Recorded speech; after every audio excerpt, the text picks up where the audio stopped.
বাংলার মাটিতে গণভোটের গণরায়ের আলোকে জুলাই সনদ বাস্তবায়ন না করে 11 দল ঘরে ফিরবে না ইনশাআল্লাহ।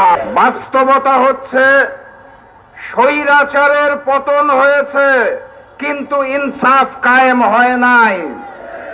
বাস্তবতা হচ্ছে এক জালিম গিয়েছে, আরেক জালিম মসনদে এসে বসেছে। কথাবার্তা পরিষ্কার, জুলাই যোদ্ধাদের প্রকৃত সম্মান দিতে হবে, শহীদ পরিবারদের প্রকৃত সম্মান দিতে হবে, গণহত্যাকারী ফ্যাসিস্ট শেখ হাসিনা এবং সন্ত্রাসী সংগঠন আওয়ামী লীগের বিচার করতে হবে এবং সব কথার শেষ কথা, শহীদি ঋণ শোধ করার জন্য গণভোটের গণরায়ের আলোকে জুলাই সনদ বাস্তবায়ন করতে হবে। এর কোনো বিকল্প আমাদের হাতে নাই।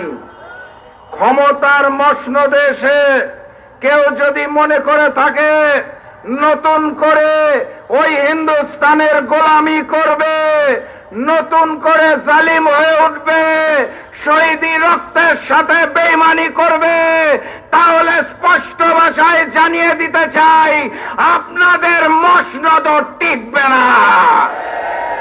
সংগ্রামী সাথী এবং বন্ধুগণ, ছোট গল্প বলে বক্তব্য শেষ। আপনারা জানেন এক প্রজাতির প্রাণী আছে, পশু, যারা পানি খায়, খাওয়ার আগে পানিটাকে একটু ঘোলা করে নেয়, জানেন তো নাকি?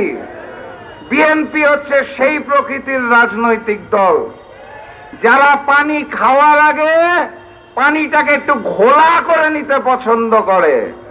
তত্ত্বাবধায়ক সরকারের আন্দোলন মনে আছে? বিএনপি নাকি মানে না, পানিটা ঘোলা করার পর ঠিকই পান করে।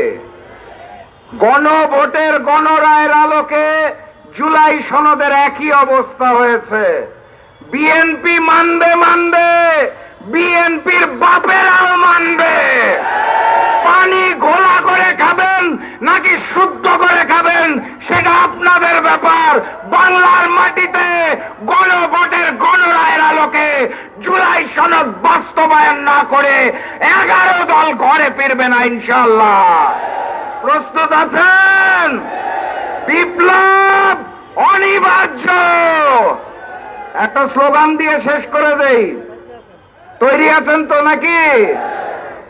ইনকিলাব ইনকিলাব, ইনকিলাব ইনকিলাব, দিল্লি না ঢাকা, গোলামি না আজাদি, নারায়ে তাকবীর। দেখা হবে বিপ্লবে, দেখা হবে বিজয়ে। বাকি কথা বলবে খুলনার টাইগার। আমি শেষ করে দিলাম আজকে। বিজয়ের পথে যাত্রা শুরু, জীবন অথবা মৃত্যু। আসসালামু আলাইকুম। নিরপেক্ষ, সত্য প্রকাশে আপোষহীন।